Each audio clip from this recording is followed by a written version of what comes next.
కలియుగ వైకుంఠ దైవం శ్రీ వెంకటేశ్వర స్వామిని దర్శించుకోవడానికి దేశం నలుమూలల నుంచి రోజుకి 2 నుంచి 3 లక్షల మంది భక్తులు వస్తుంటారు. 5 నిమిషాల పాటు దొరికే దర్శనానికి గంటల గంటల లైన్లో నుంచి గోవిందా గోవిందా అంటూ ఎంతో భక్తితో ఆ స్వామి వారిని దర్శించుకుంటారు. పెద్ద తిరుపతి వరల్డ్ లోనే famous temple and most powerful temple. Basic గా మనిషికి చాలా వాటిల్లో కల్మషం ఉంటుంది. అది ఇప్పుడు పెద్ద తిరుపతి శ్రీ వెంకటేశ్వర స్వామి లడ్డు విషయంలో కూడా జరిగింది.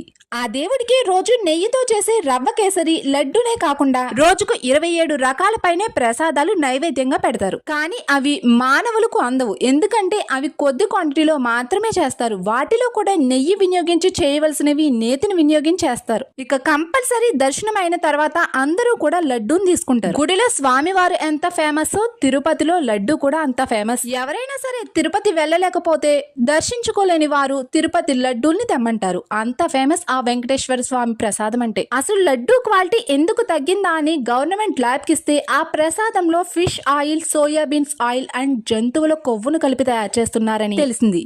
అసలు ఈ మాట వినడానికే చాలా బాధగా ఉంది. మన ఇంట్లో చేసుకునే వస్తువులు ఏవైనా సరే కల్తీ లేకుండా చూసుకుంటాం. మరి ఆ దైవానికి సంబంధించిన ప్రసాదాల్లో ఇంత దారుణమైన కల్తీ జరిగింది. అసలు వీళ్ళకి ఇంత ధైర్యం ఎక్కడిది?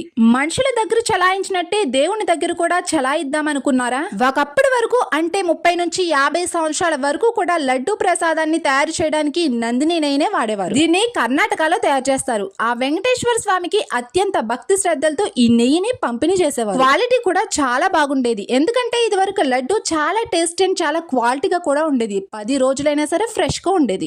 యాక్చువల్ గా ప్యూర్ నెయ్యి అయితే గుజరాత్, పంజాబ్ అండ్ కర్ణాటకలో దొరుకుతుంది. అప్పట్లో వీళ్ళు ఏం చేశారంటే ట్రాన్స్పోర్ట్ ఖర్చులు తగ్గుతాయని కర్ణాటక దగ్గర కాబట్టి నందిని గీనే సరఫరా చేయించుకునేవారు. ఇక ఆ తర్వాత నుంచి వెంకటేశ్వర స్వామికి వినియోగించే వస్తువుల్ని ఇంకా తక్కువ రేటు కొనుగోలు చేస్తే బాగుంటాదని టెండర్ని పిలిచారు. ప్రసాదాన్ని తయారు చేయడానికి సంవత్సరానికి దాదాపుగా 5,000 టన్నుల నెయ్యి అవసరం అవుతుంది.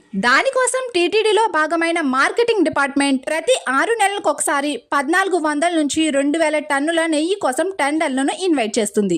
ఆ టెండర్లు వేసిన కంపెనీని ఎవరైతే తక్కువ రేటుకి కోట్ చేస్తారో ఆ కంపెనీని తిరిగి చెక్ చేసి అలౌ చేస్తుంది. లాస్ట్ టైం ఎప్పుడైందంటే 2023 మార్చ్ లో 2 కంపెనీలని లో ప్రైస్ లో గీని సప్లై చేస్తా ఉండడం వల్ల టీటీడీ బోర్డ్ వారిని అలౌ చేస్తుంది. అందులో ఒకటి ప్రీమియర్, ఇంకోటి ఆల్ఫా. ఈ 2 కంపెనీలు కూడా నెయ్యిని 300 నుంచి 400 రూపాయలకే ఇస్తున్నాయి. అసలు అది ఎలా సాధ్యం? ప్యూర్ ఘీ ఖచ్చితంగా 1200 నుంచి 1600 ఉంటుంది.